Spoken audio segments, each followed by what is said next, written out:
very much Google. Hello. Yeah. We both did the same thing. This is the Alpha Beta Zero version of Gamer Geeks podcast. We'll be going full blown here in just a couple of seconds. Raul, are we going to go on Twitch too?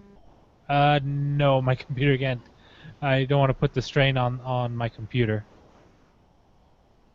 Okay, no worries. Yeah, hopefully by after DragonCon. Well, Yeah, no, it depends because if you guys finally talk me into going Go to on Disney. a vacation, Go to Disney. Dude. Do it. like we can't get through Epcot in like one day, right? No, Epcot's 1 day. Magic Kingdom is 2 days. Epcot is a full day if we're doing things. If you're just wanting to go drink, I can give you the best drinks in every location. And we can take it. Did you just break your own rule? Yes. Well, this is all pre-show. It'll be. Oh, wait. No, it's not recorded. Now it's Cool. recorded, so it never happened. Yay, never happened. All right, so we're going to go ahead and begin this up then. Can I get a quick Brendan test? Yeah, can you hear me? Can you hear me? Now, CJ? CJ test, 1, 2, 3. This should have been done a minute ago. I know. All right, give me 1 second.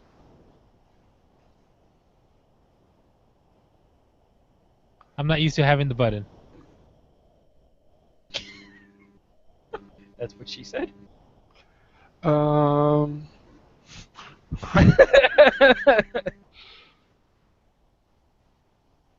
Okay. Oh, you got the file from Thursday, right? Yeah, I just haven't had an opportunity to do anything with it yet. Okay. I'm gonna work my magic on it on Monday. All right. Before we go to the show, let me get like a 5-second silence. All right, this is how I usually do this. I'm gonna go and press buttons here in 5, 4, 3. You are listening to a podcast of the Geek I Media Network. For all of our shows and more, visit geek-io.net. And to help support the network, head over to patreon.com/geekio. This is the Gamer Geeks podcast, your one-stop shop for news and reviews for video, card, and tabletop games, with your hosts CJ, Ryan, and Brendan.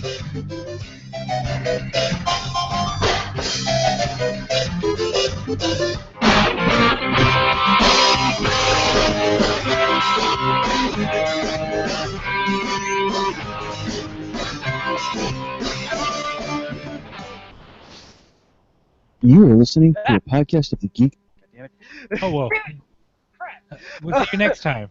Well, welcome to the Gamer Geeks podcast, episode number 0, recorded August 21st, 2016. I'm your host, CJ Boat, and joining me are my co-hosts, Raul Garza.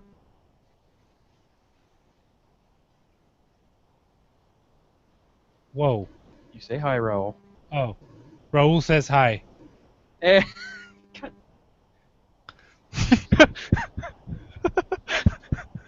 going to make this really hard to keep this rule, aren't you? And Brendan Munch. I am here.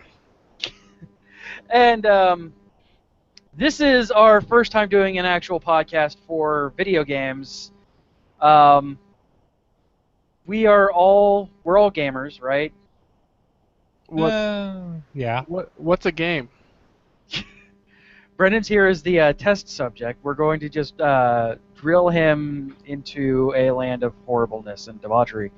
So we're going to talk about checkers and Pogs, Yes. right? And Monopoly. I'm 100% ready to play some solitaire right now. Ski free, because this is like the 4th time I've heard the term ski free in like 10 years today. For some reason, ski free is all over Reddit and Facebook today. I'm not exactly sure why. Well, it's a Windows 95 game that it's basically that you're skiing and this abominable snowman just occasionally just jumps out and tries to kill you. Hey, do you want to know a secret? What? I was born in 1995. Yay! Another. We can't do a show without a weird young person. Damn. There's actually a reason why I chose 3 generations of characters for our logo. That was done completely intentionally, by the way, because I'm old and crotchety, so I have 8-bit Link. Raul came into his being around the 16-bit era, so that's the reason why I had a Mega Man X, and then Brendan is super young, so that's the reason why I have like a Wii Mario in there. Even though the Mario is probably the oldest. But it's the image. Yeah, the image. That 3-dimensional graphics. Yes. Kinda? Ish.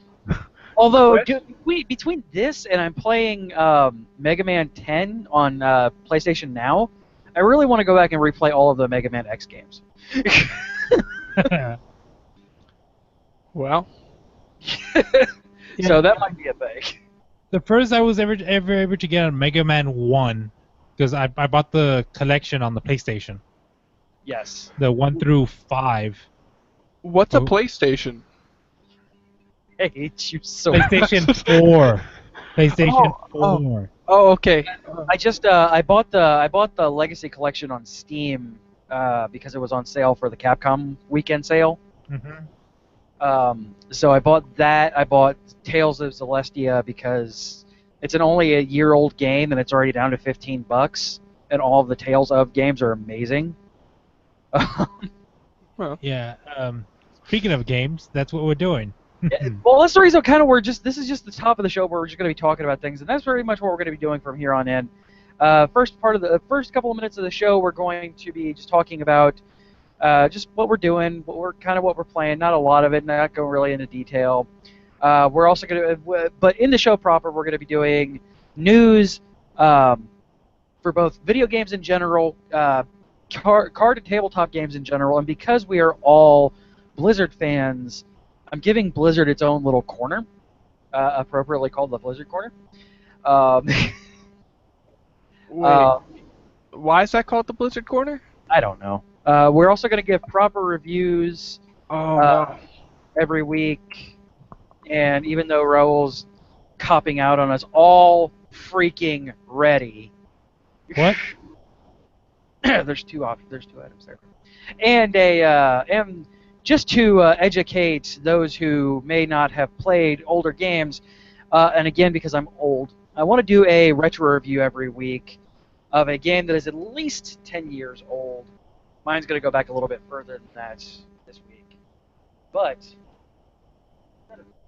I should probably talk into my microphone. Instead of talking about the show, we should probably actually just go ahead and do it. Let's do the show, I guess.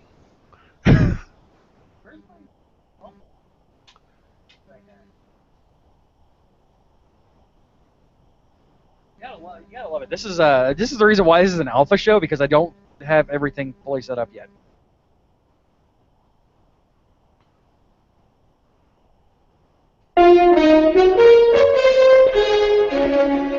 Good enough. It said news and that's it. All right, this is the news. Shut up. Why? Loop. Quit looping, VLC. I hate you. All right. So we're gonna start off with video game news of the week, and this is actually a pretty big week because we had Gamescom go on this week. Those who don't know, Gamescom is basically the German E3. And first things first, PS4 went on. PS4. Sony went on and did a great big thing, including giving some details about their big 4.0 system software refresh here. It's going to be giving us some folders, a complete UI refresh, and a whole bunch more stuff, including a share menu that they actually promised us that we were going to get, like when it was announced on E3. Like, I love folders. Yeah, folders are great. Yeah, well, I can get to my digital games quickly without having to scroll all the way down. I mean, yeah, it's got the last game you've played, but what if you're playing, I want to play this game as long play, and then, I just want to play Super Meat Boy real quick. Exactly. Yeah, no, I am a big fan of organization. So it's like, all right, not only that, I'm wondering how deep they're going to get if we're going to be able to get subfolders. I can dream, like downloaded games, and then I can have my RPGs, my casual games in that order, or I might just have to have order for like RPGs and casual games. And stuff. Whoa, now you're getting crazy. We're talking know. 4.1 there. You're talking subfolders, man. I don't think they're ready for that. Yeah, what is this? Windows? Yet still no word if we're going to be able to change our screen name yet. Oh yeah. I actually when I bought my PS4, I actually created a new PSN account because the previous one I had about 5 years. I should have done that. I didn't think about it at the time when I bought my PS4. But now I'm so far invested in the PS4 ecosystem, and everything is already tied to there that I can't. You'll lose your trophies. I'll lose all of my trophies, and more importantly, my friends list. Like, Some may beg to differ. Trophies are more important than friends. I'm totally one of those people, as can be said for the reason why I play through a game once and then pretty much just shelve it. I have platinumed one game, and that was Infamous. Trophies. Yeah, I'm such an achievement whore. So on these news, CJ, do you just want to take turns? Yeah. Brendan, I what guess- news do you got for us here? What was that? Brendan, what news do you got for us? What's your first news article? Did you see that DICE just released the Battlefield 1 trailer, the gameplay trailer? Hold on, I'll be right back. I'm going to go take a nap. Well, we're busy right now. Yeah, but you're talking about a very boring game that I have absolutely no interest in. Yeah, but like the soundtrack sounds good for the trailer at least, right? Yeah, I'll give you that. I did watch it, but I'm just like, yep, this is definitely another Battlefield game. Yeah, But it's a Go ahead. it's a World War One Battlefield game. Oh, yeah, at least we're not killing Nazis again? Maybe. We're killing proto-Nazis. Yes, but it looks nice. When is zombie mode coming out? That's Call of Duty. Yeah, I mean, it's the same problem I have with all the Battlefield, Call of Duty, Black Ops, which is also Call of Duty, but just in a different timeline. I guess. I mean, it's more or less the same. It's the same gameplay. Like the story might change, yes. Yeah. But the only reason people buy it is that some people don't even go through the campaign; they just go straight into the multiplayer. It's the Madden syndrome for these games. It's the same game pretty much comes out every single year, but because it comes out every single year, people buy the new game, and it completely destroys the multiplayer on the previous ones. So if people actually, because unlike you and I, Raul, some people actually enjoy playing online with their friends. So if all of their friends move forward to the new game, then there's no reason to stay around. So they're just going to keep popping these out every year, and they're just going to keep. Yeah, because they're add like one new feature or a couple new features, but it's basically the same game. I mean, admittedly, like I don't mind the Battlefield games. Like these kind of war games, I enjoy playing the Battlefield games. For about like 3 days, which is 3 days more than the Call of Duty games. So I mean, there's that. But CJ, they added horses. Freaking sold. That changes things. That does change things. It's almost Skyrim now. What are you talking about? This isn't your normal shooting game. You got horses. Tell me when they let me shoot magic guns, and then I'm totally in.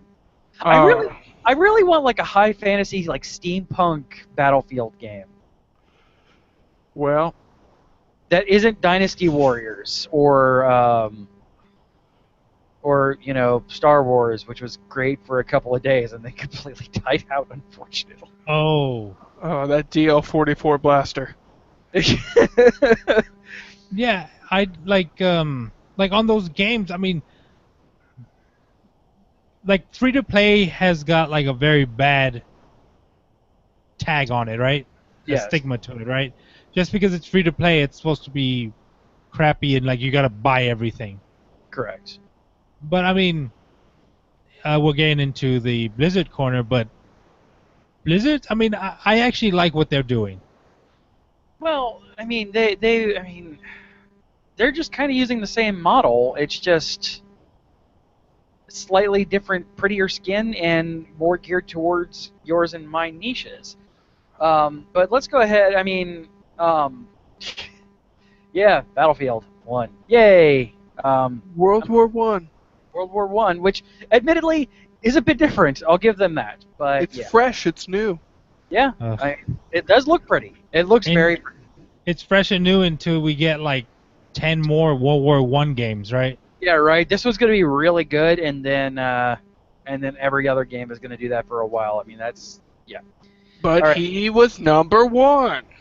And speaking of number 1, let's add 3 more to that, and we have 4. And then what do we have coming up on that there, Raul?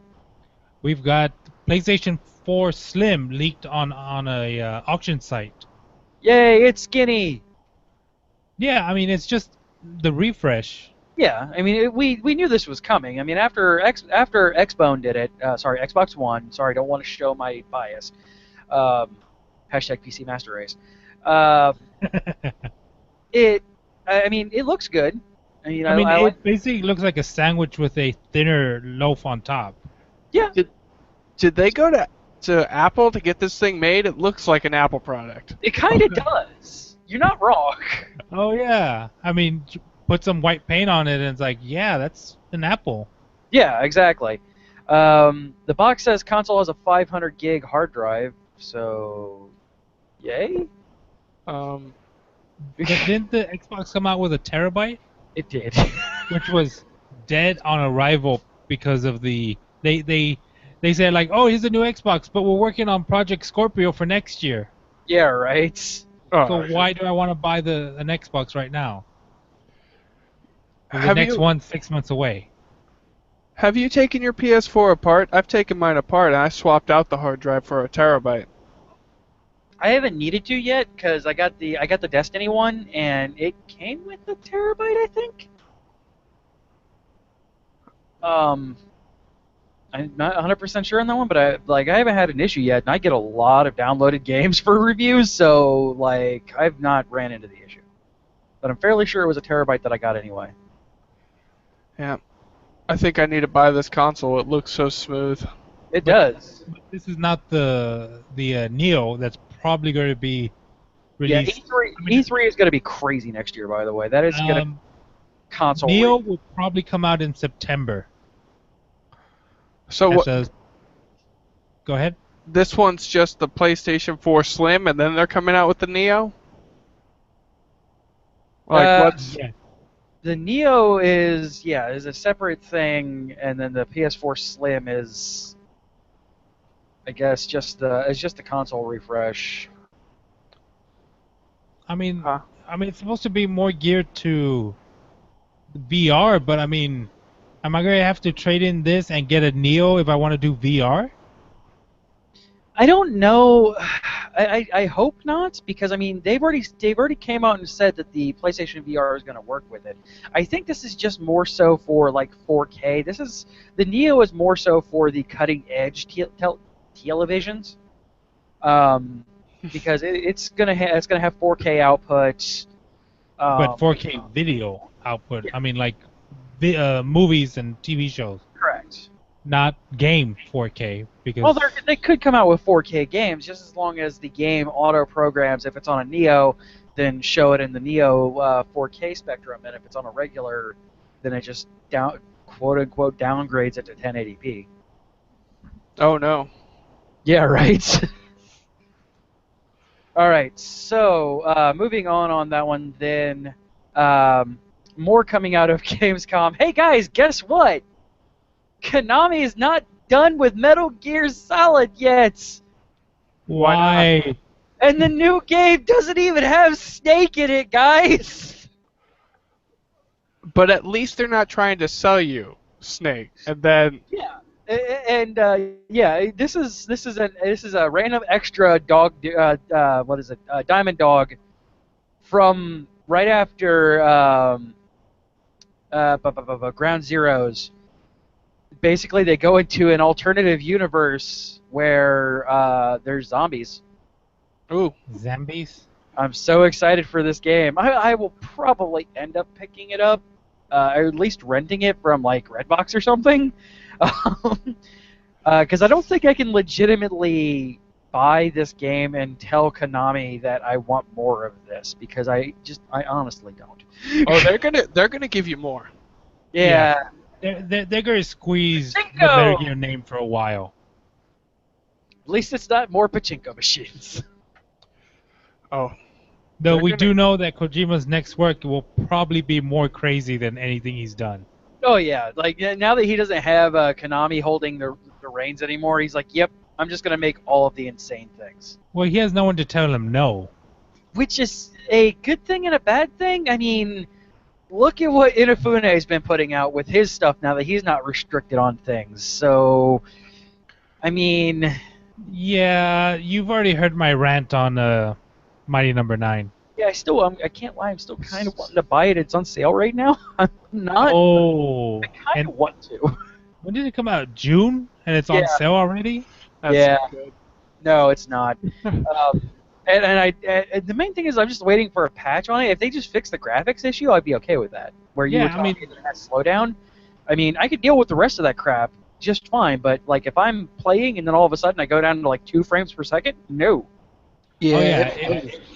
Go ahead. If a game's on sale, they're probably not going to be patching that for a while, because I don't think they're going to be making their money off of it if it went on sale that quick.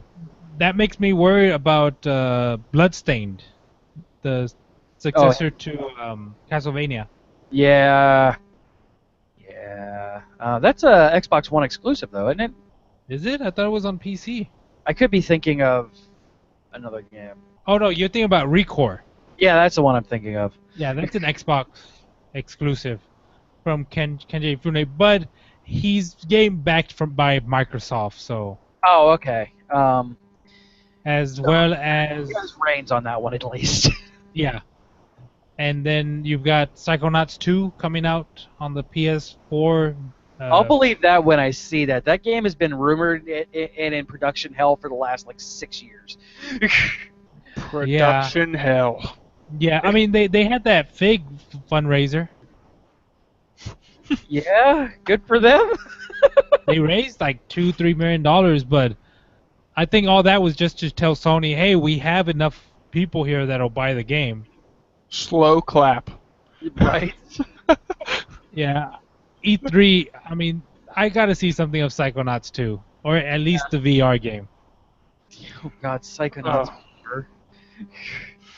That sounds horrifyingly, disgustingly throwable. All right. Speaking of, what we had another demo come out. What did we have come out there, Brendan? What was that? That was the Star Citizen gameplay that was just released. Yeah. It looked like what No Man's Sky wanted to be. Yeah.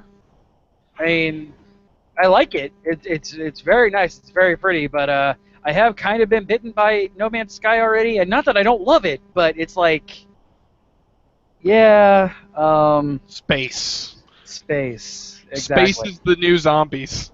Basic. I mean, words are wind. I mean, I'm enjoying No Man's Sky, but words are wind at this point. Like I'm just kind of I got bit with the, and I guess I just really want multiplayer in No Man's Sky.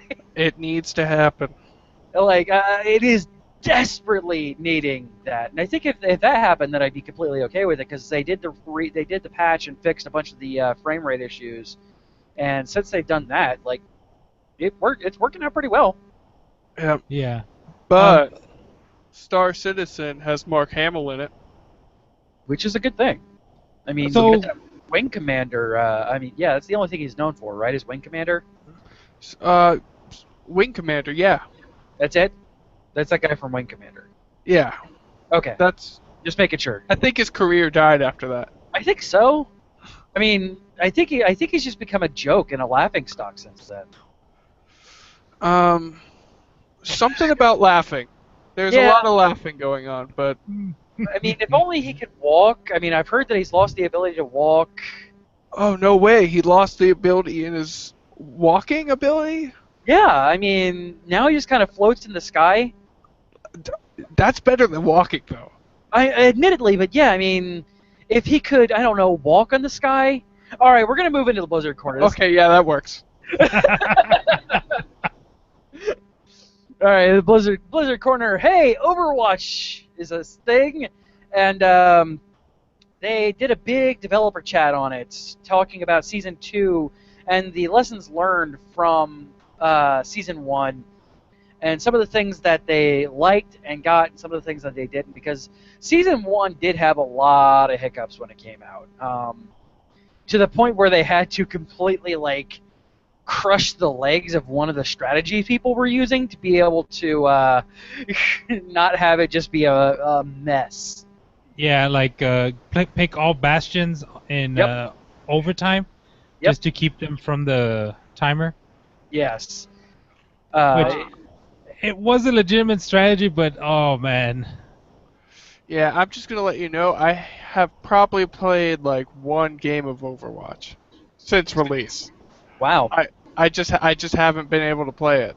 I love Overwatch. Some of the things that they're doing with Season 2, the skill ranking is completely getting redone.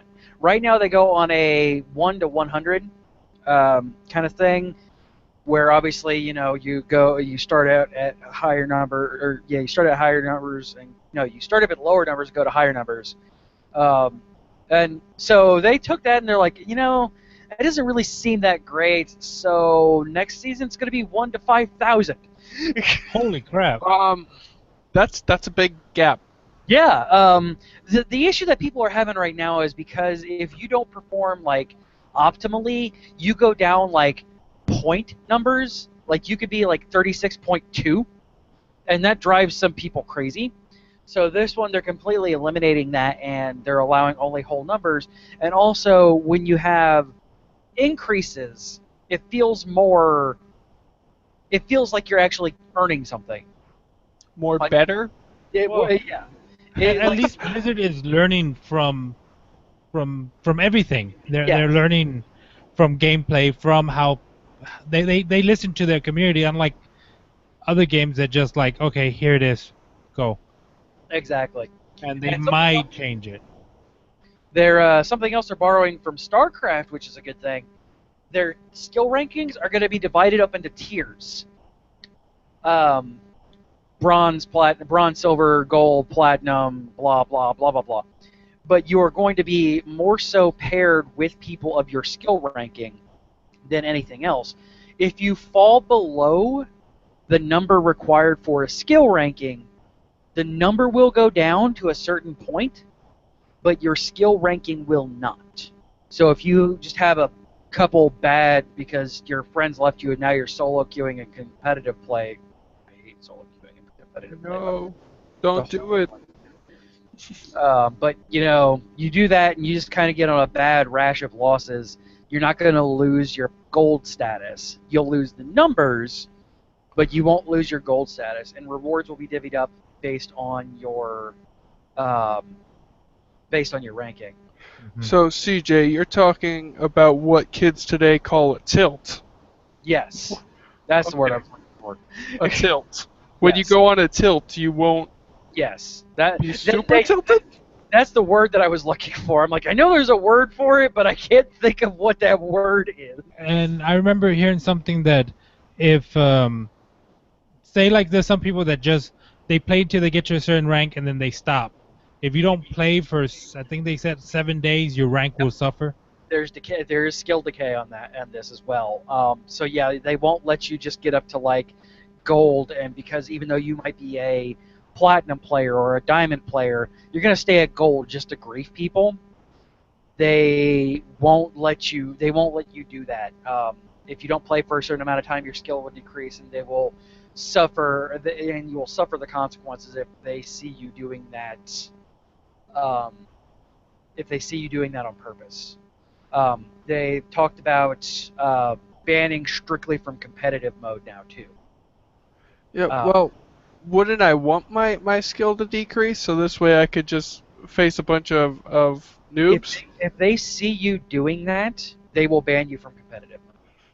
Uh, They will remove you from the season. And speaking of removing from the season, sudden death is gone. What? Yeah, sudden death is completely dead. So how are they in competitive only or in? Competitive only, yes. You're for the most part, your standard play is not going to be touched a lot by these. But yeah, sudden death is dead. The big issue was the coin toss that happened sometimes, and this was frustrating in some of the games that I had. It's like, oh yeah, we're doing so great. All right, yeah, we had a bad round. Oh crap, it's the coin toss, and we lost, even though we were obviously better than the other team. The only way a tie will be able to happen is on a payload map if nobody touches the payload at all. Okay, so now they're going to go by how far the payload went. Yes. Competitive points are being multiplied by 10 as well because, well, the skill rankings are being multiplied by 10, so yeah, but everything's going to cost 10 times more as well. So your gold weapons are going to cost more, everything is going to cost more. So pretty much, I mean, talking about like the payload, if you get halfway to the first checkpoint and the other guys get like a quarter of the way, you win. Yes. All yeah, right. It's going to go by point. Those points are not just going to be that you get between rounds, are not just going to be for show, which they kind of are right now. So, like in each of the competitive maps, you get each of the checkpoints counts as a point. Those will actually be pulled into consideration. All right. Going into another Blizzard title, Hearthstone. This week's Brawl was insane. You fight Nefarian? Yes. And I jumped in there and I'm like, oh, okay, well, it's just going to be another one like Mechatork. Yeah. But no, this thing is yeah. And like they give you a random class, some cards, but they throw in some boss battle cards in there as well. Yep. But yeah, I'm like in there and I'm like, wait, what do you mean he's switching my hand with the other? Yeah, right? It's like, wait a second. And it was a priest and a shaman, so I'm like, okay, this card I wouldn't normally play because it would hear them, but because we need to stay in this together, yep.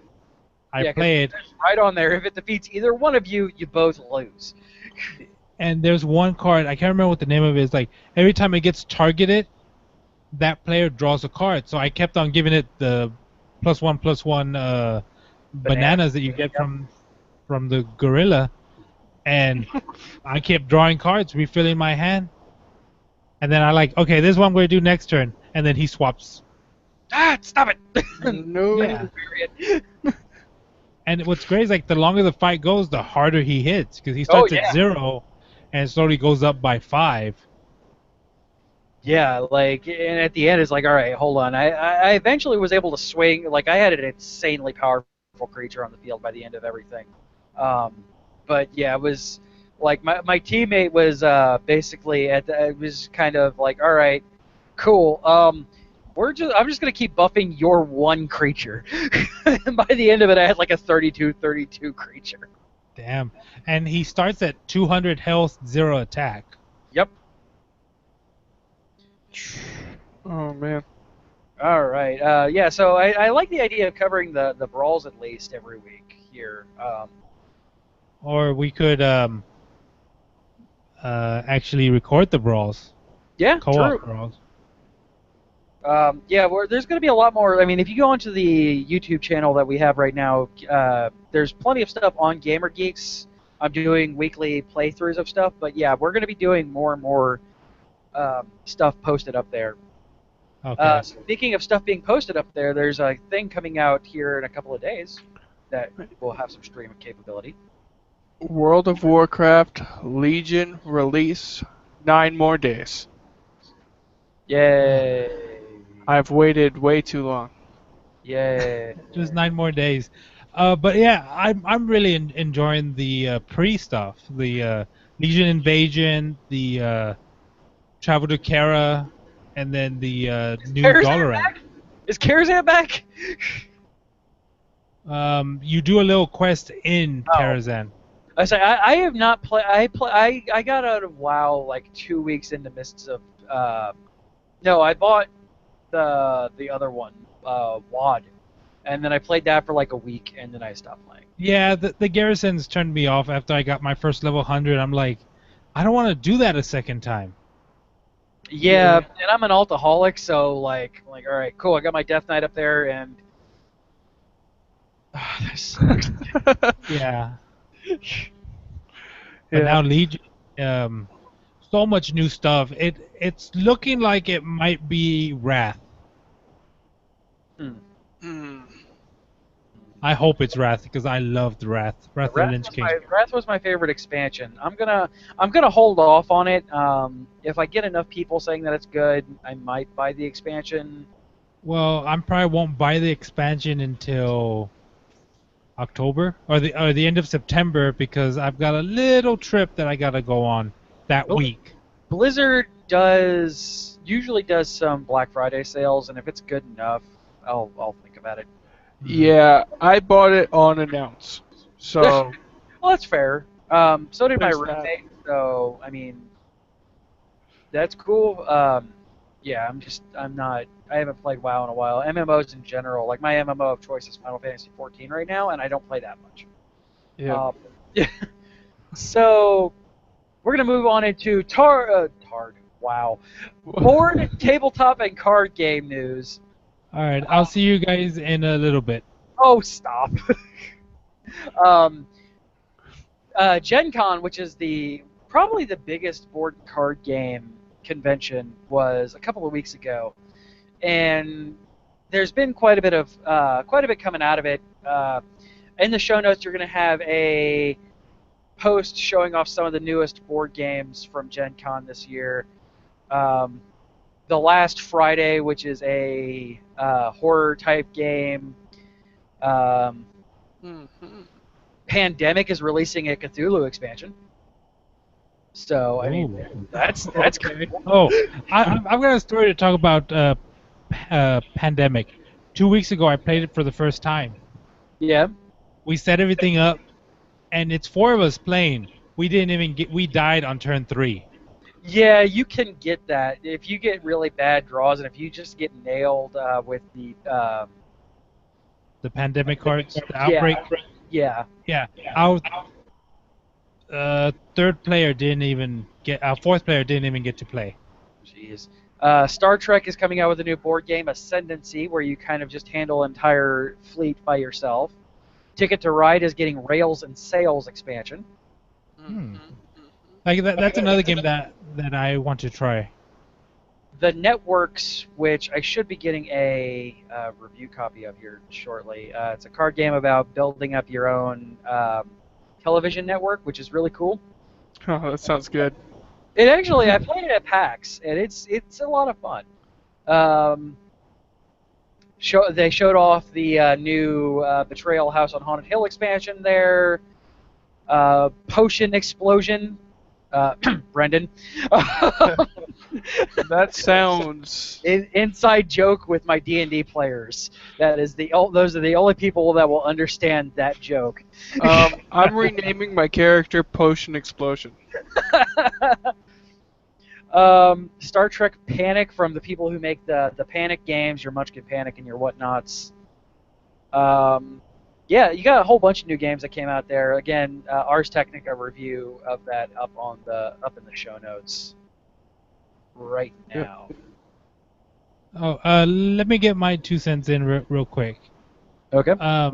Past couple of weeks, I've been playing. Well, past 2 weeks, I've been playing a RPG called Iron Kingdoms. Okay. It's a pen and paper RPG and all that, and it's interesting because it doesn't use probably not everything will use a D20, but it uses D6s. And yeah, I mean it's kind of like Dragon Age. Okay. And, and it's like if you have a boost to a skill, you get a third dice, or if you get another boost, you can end up rolling like 5 or 6 dice. Which is cool. I like that kind of thing. Yeah, I mean, it's kind of like in a... I don't want to say it's kind of like an industrial not steampunk, but yeah, like an industrial. There's magic, there's mechs, guns, all that stuff, but no phones apparently. That's too far. Yeah, apparently, but yeah, like our first real quest in it was like a murder mystery. But yeah, I'm really digging it because it's like my first, not my first, but it's like real in life is completely different than doing it over Hangouts. Oh yeah, absolutely. All right, Eh, I haven't played I haven't played this intro in a while, but I'm going to use this. I don't remember what it sounds like, so I apologize ahead of time.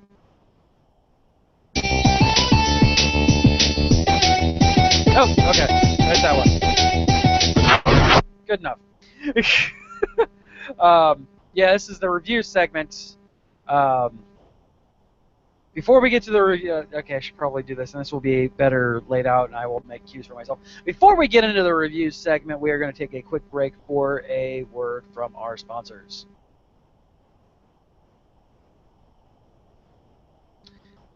And we're back. All right, sorry about that, folks. All right, so reviews. I'm going to start because I kind of want to give what we're going out here for.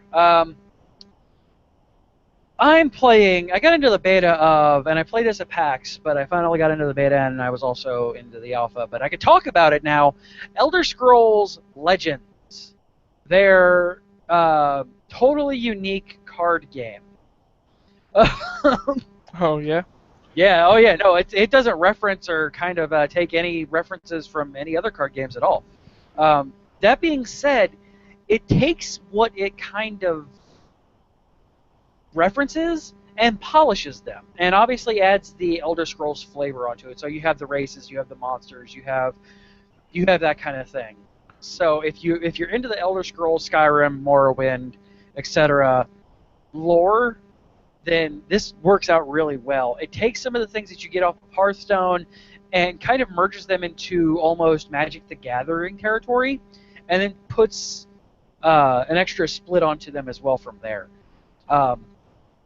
It does a really good job of explaining what each of the cards do. It actually gives you a storyline for free, which is really, really, really, really cool. What? Right? And the storyline is actually not stupid. Like, it is a straight up legit storyline, and like the choices that you make during the storyline can net you free cards. However, if you don't get some of those cards, literally, you will never see them again. You cannot even make them. I don't like how that sounds. I'm prone to making bad decisions. You? I mean, it's still in beta right now, so beta is beta. But so it can use a little bit of the Polish. polish. Trying not to say flourish. You got too much of that Elder Scrolls flavor in your mouth right now. Yeah. I mean, it does handle like almost identical to Hearthstone though. So I'm going to give it a 4 out of 5 because, I mean, yeah, I can't judge it too harshly because it is still in beta, but it's actually really, really, it's a really good game, and it has a lot of good stuff going for it, and I can't wait for them to bring out more and more into it. The second game I'm going to review is something that I've done on the site a couple of times in the past is what I call a 60-minute review, where I play a game for about an hour, and I give my first impressions of it. This week is Ruby Grim Eclipse, RWBY, the Rooster Teeth animated short. They released a game, and I got it for sale when it was on early access, and I played it. I haven't really played it since it went full because I wanted to give a first impression of it. And I mean, it's all you want out of the characters from Ruby. I mean, you have your favorite waifus, and it's their same voice actresses, so that's nice. each of the characters, each of the girls plays completely different, which is nice too. You're not just getting different skins of a different character. Ruby plays a lot different from Weiss, which plays a lot. Ruby is more of the generic hack and slash. Weiss is your longer range magic user. Um, Yang is your straight up beat 'em up, like really strong power, not so much on the defense. She's your just like brawler, and Blake is your stealth person. But she has a cool whip that she uses, so she's the one I usually pick. It has a really, really weak multiplayer, and the storyline, albeit I didn't get too far into it, it was Dynasty Warriors, but with Ruby characters. And I kind of, I'm getting a little worn out on Dynasty Warriors, but with X. So I'm going to give it a 3 out of 5. It has a lot of potential, and when I go back and actually do a full review of it, I'll revisit it. But for my 60-minute review, my first impressions, I'm going to give it only a 3 out of 5. It needed some help, but it has a lot of potential. Raul, what do you got for us? Oh, I've got Doom. I picked up the new Doom. Came out earlier this year, and yeah, I'd never played the original Doom. What? Yeah, before my time.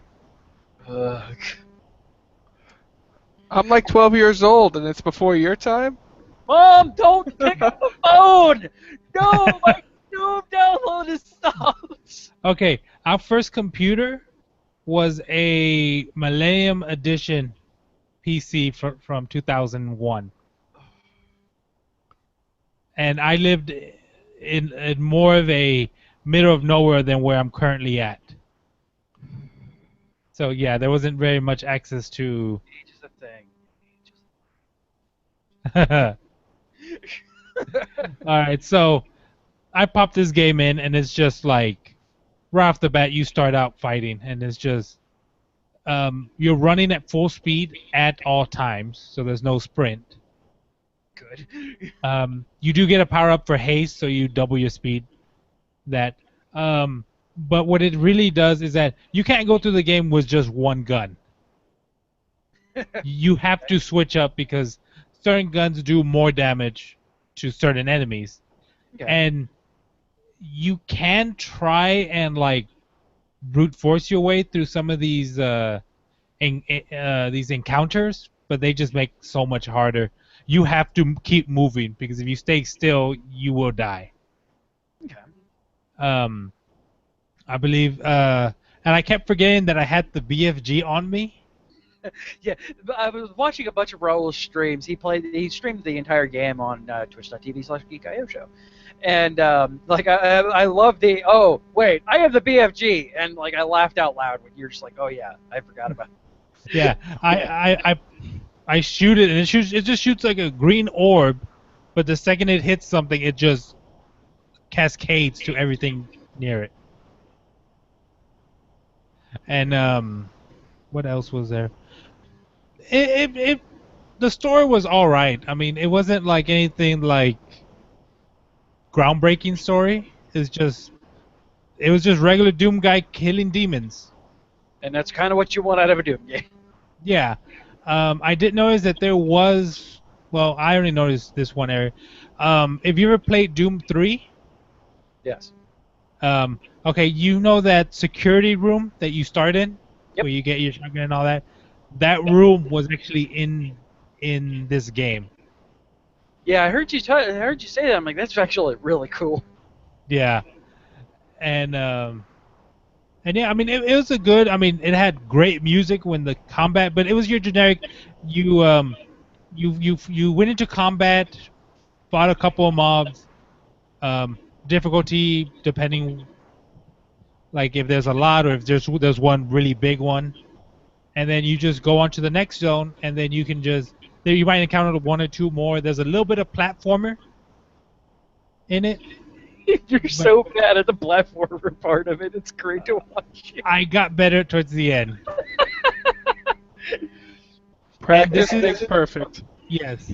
And you can actually jump at ledges, and he picks himself up on ledges. It was great just watching you do the same ledge like 6 times. I was laughing so hard.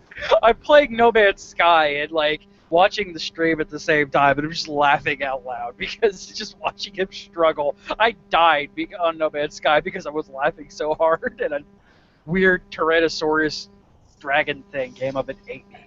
At least I'm entertaining one person, right? And yeah, I mean that's it for Doom. I mean, it wasn't anything groundbreaking. It was just like it was a fun game. Legit. What are you gonna And give it? I'm gonna give it a 4.4 out of 5. Excellent. Nothing perfect. I mean, because the story was kind of weak, but yeah. Generic shooter story. Yeah. Still thin. And the next game, which I loved playing it the first time, I still need to finish it. Not finish it, but like do it multiple runs because you have to get like the true ending.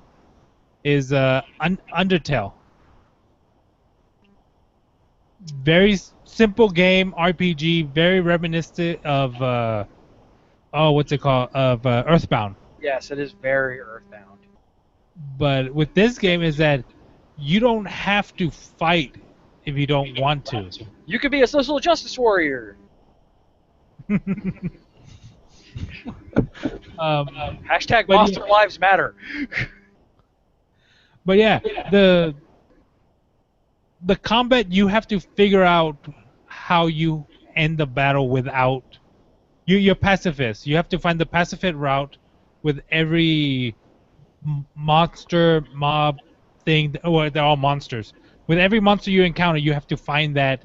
Okay, what do I have to do to pacify this monster? And then you run away, or you just mercy and you spare them. The great thing is that it's got a very in-depth story that really gets you thinking. Yes. And yeah, it's just one of those games. It's not a very long game. I mean, I think I finished it in 2 sessions, maybe like 4 hours.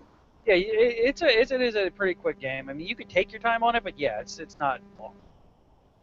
And for Undertale, I give it a 5 out of 5. I mean, because there's still a lot of, well, not a ton of content, but there's still, you get something different every time. And oh my God, the final boss. Oh my God, it's like you tripped acid like 20 minutes ago, and you just peaked right as that boss hit.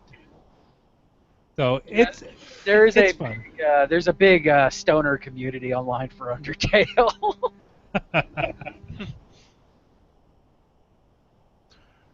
And those are my games for this week. All right, Brendan, what you got? So, I sat there patiently waiting as I was pre-ordered my game. Waiting and waiting and waiting, and finally, No Man's Sky. Yeah! It was there in front of me. With no preload for some dumb reason. Very true. Which is why I did a bunch of waiting, and PlayStation got a freaking preload. PlayStation.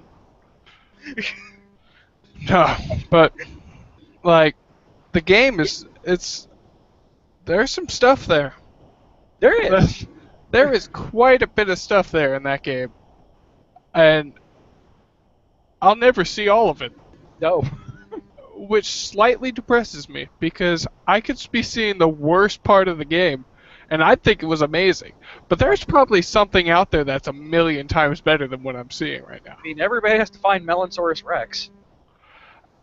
I really want to see a Melanosaurus Rex. Right, me too. Either that or the Swagosaurus Rex. I want to see that one either. I want to see either one of those two. I just want to see crazy dinosaurs that I don't know why they exist. I got the one that killed me while I was watching Raul play Doom. God. Like, that game has so much stuff going on in it. But those space pirates. If it's space pirates, man. Space pirates keep on killing me. They're the worst. You know how many times I've died to space pirates? Too many times. So many times. so bad. I gotta stop carrying very expensive materials on me. But even if you Oh. don't, they still see it as an expensive material, and they'll just kill you just because. I just think they like killing. Yeah, I mean, they are pirates. What I don't recommend is going to a distress signal and being like, okay, so there's a bunch of space pirates fighting a frigate. It's like, okay, cool. All right, certainly the frigate will help me. Like, they'll be my friend. Nuh-uh. Space pirates, nope. The frigate turns on you because you fired near it. And those frigates you don't want to mess with. No. I came out of hyperspace, my first time jumping out of hyperspace, and there was some big ships there, and I was like, let's fire on these big ships and see what happens. They have a lot of power. Also, another thing that has a lot of power, and something that I learned the hard way. So, you know those ships that just kind of come in and out of the planets?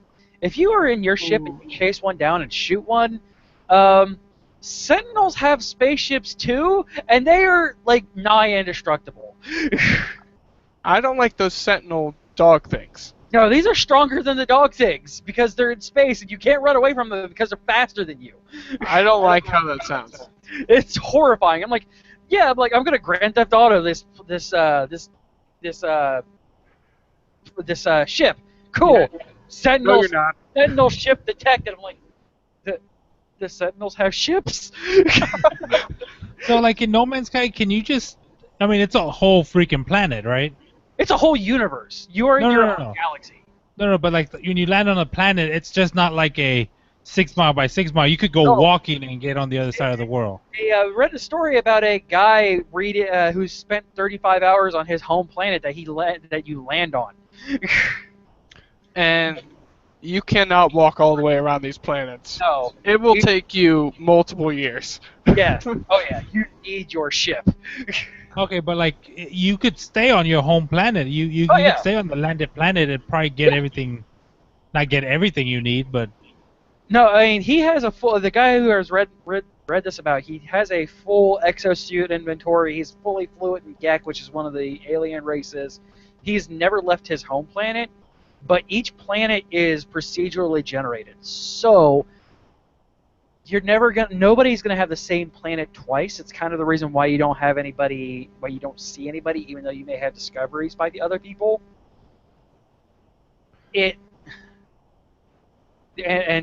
Sorry, we're kind of overriding Brendan's review here. Sorry. Oh, I love it. We're helping Brendan do his review. This is what happens when you have professional podcasters, quote unquote professional podcasters. where? I've been doing this thing for 5 years. It's close to a professional as I can get. But No Man's Sky does need that multiplayer. I want to be able to meet up with my friends and do things. Space pirate crew with your friends.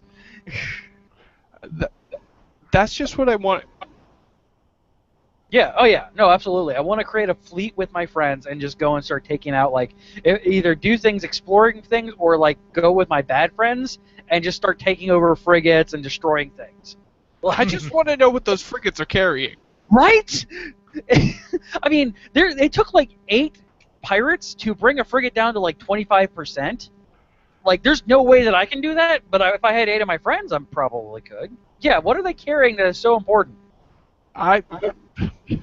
It's probably just a whole bunch of carbon. Yeah, you get like 1,000 carbon. It just fills up all of your inventories. Yeah. The thing with No Man's Sky and others like open world games is that there's no story in it. Whoa. No, but it kind of does that. What? No, you're not. Don't lie. I am too. Don't lie. Literally nothing has changed. The thing is with No Man's Sky, yeah, there's a very loose storyline, but it is super loose and like. But you gotta follow the path of the Atlas. That's what I'm doing. I'm one jump away from the Atlas interference path. I haven't got to there yet because I ran out of materials. And then I found Dagobah, which was the worst planet in all of creation. I got stranded there for an hour and a half. I'm just like, let me live and get back to my ship. I won't leave this planet and never return. Another problem I'm having is inventory space. Yes. But I'm going to give the game a solid 4 out of 5 right now. Yeah. Like, if they add multiplayer, it's going to be off the chart. Oh, Like, yeah. The game is amazing. Transitioning from space to landing on a planet, like with no load screens. I haven't seen a load screen, and there is none. Except for the pretty long intro screen, yeah, that's the only thing. But for what it is, Yeah, absolutely. You're generating a universe every time you load into that game. So a little bit of a load screen up top, I can deal with. yep, I'm I'm gonna going to give pick it. up this game. Oh yeah, it's absolutely worth the money. Like, but you will not want to play anything else because I'm playing something else. I'm just like, I would rather just be playing No Man's Sky right now. Yeah, but I mean, a game like No Man's Sky where you're just, you're playing, but you're just, I mean. It is an exploration game. Like, Yes. I mean, there's the same reason why I don't play those types of games. Like Minecraft, I've sunk 6 hours into my Minecraft in one sitting.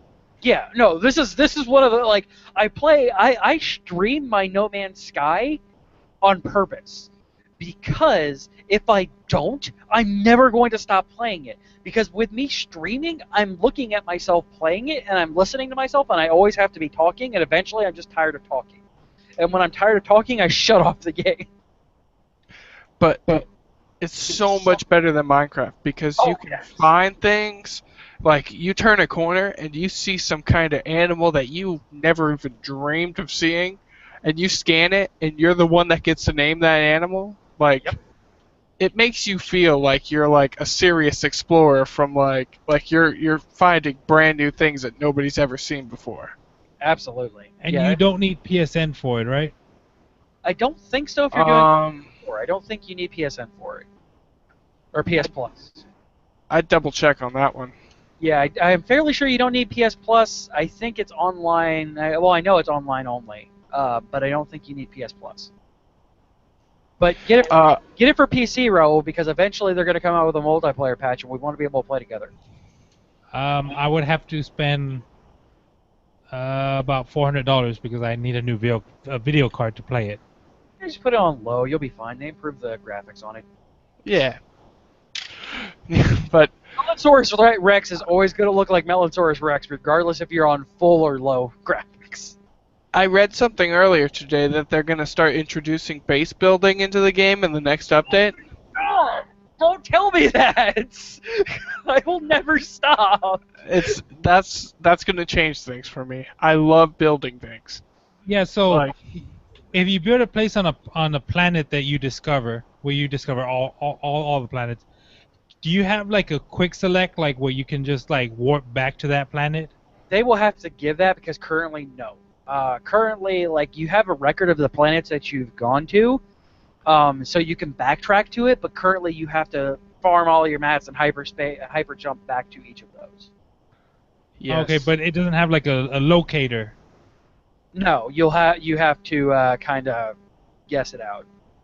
Which, I mean, what a legitimate explorer would do. This game actually captures the feeling of being a legitimate explorer very well. Yeah, I feel like it's amazing.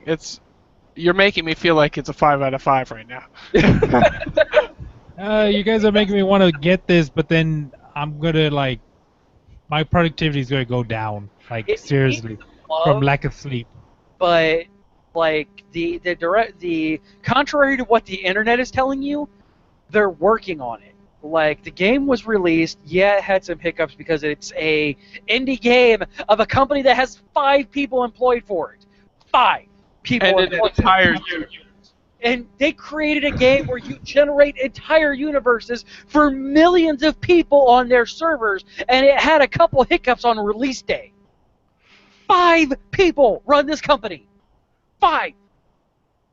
And Sean Murray, the head of it, is on Twitter all the time talking to people, and has one of the best most open Twitter followings out there. Yet the internet hates him for some reason because it's the internet.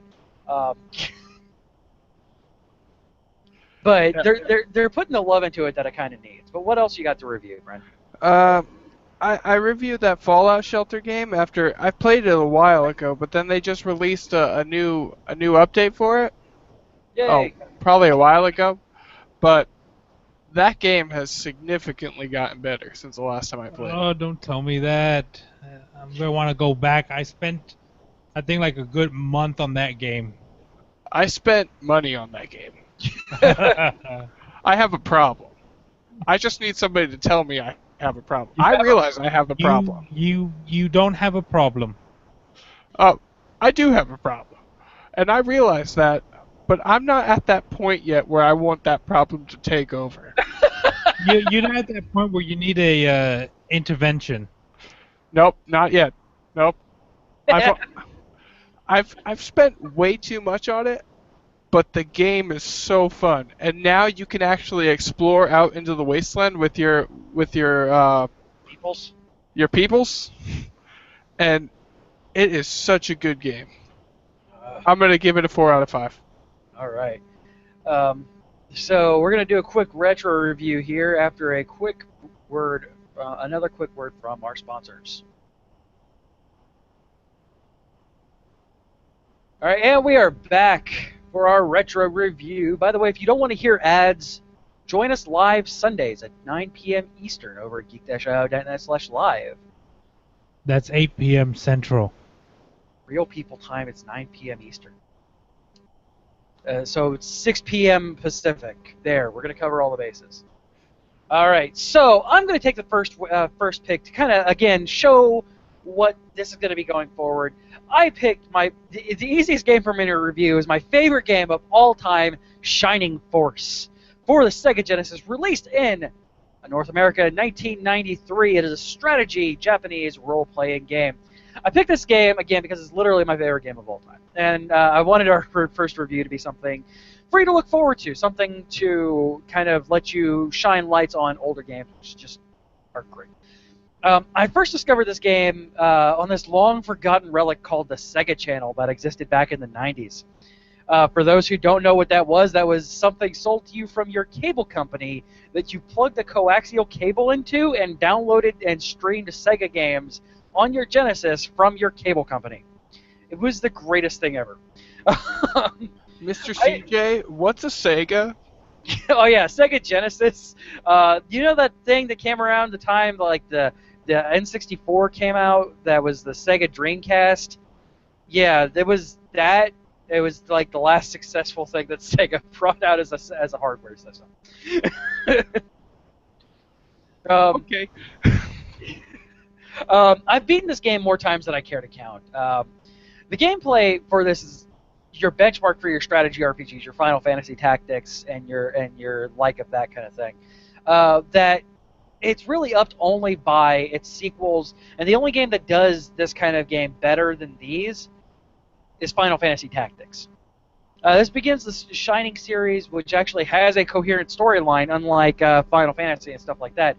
The first game is headed by your silent protagonist because everybody before like PlayStation 2 era RPGs was your silent protagonist named Max, destined to save the world from the Dark Dragon. During this adventure, he meets like 40, I think, people that you can help battle with you. You got bird people, cat people, a werewolf, a ninja.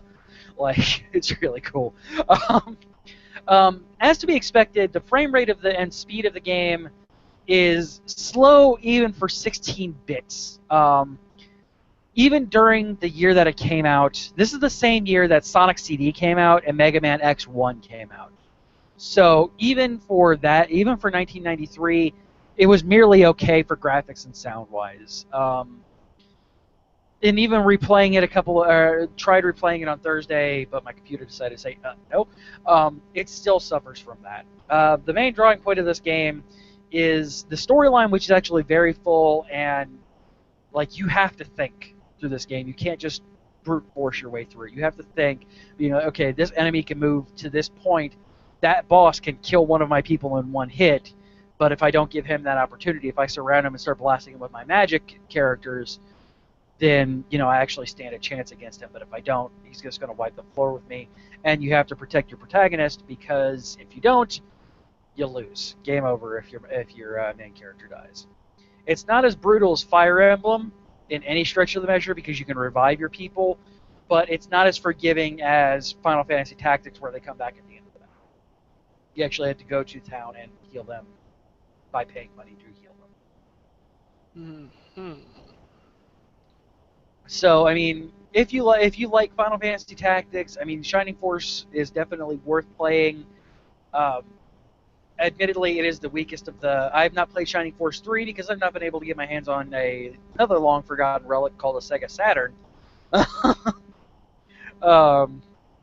And it's never been been ported for some dumb reason.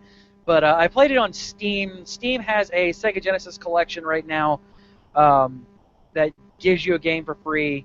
So you have a metric crap ton of games on there that you can buy, and it has a really cool interface, and it's completely legitimate, unlike other emulators out there. Don't do emulators. Support the game. Mm-hmm.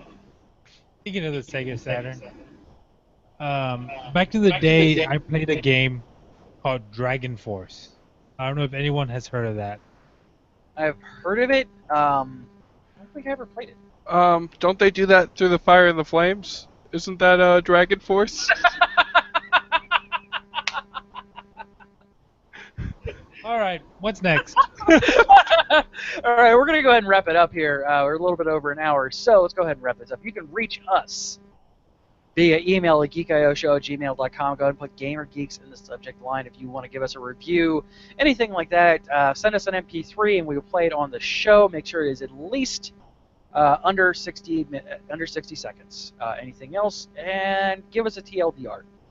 Facebook and Twitter are both /GeekIO Show, and you can give us a call and leave us a voicemail at 727-489-4335. That is 727-489-GEEK. You can support this show and all of the shows on our network at Patreon, patreon.com/GeekIO. And you can watch the Gamer Geeks video show Saturdays at 10 p.m. Eastern, where we play a different game in studio every week. And of course, we'll be right back here Sundays at 9 p.m. Eastern, geek-show.net/live, and twitch.tv/GeekIO Show. Anything else before we head out of here, good fellows? No. No, I'm good. GG. All right, good game, everybody. Well played. I should probably have had the outro ready. The one thing consistent, and I failed at it. This has been a podcast of the Geek I Media Network, where you put your geek in and geek out. For more geeky goodness, head over to geek-io.net. Copyright 2016.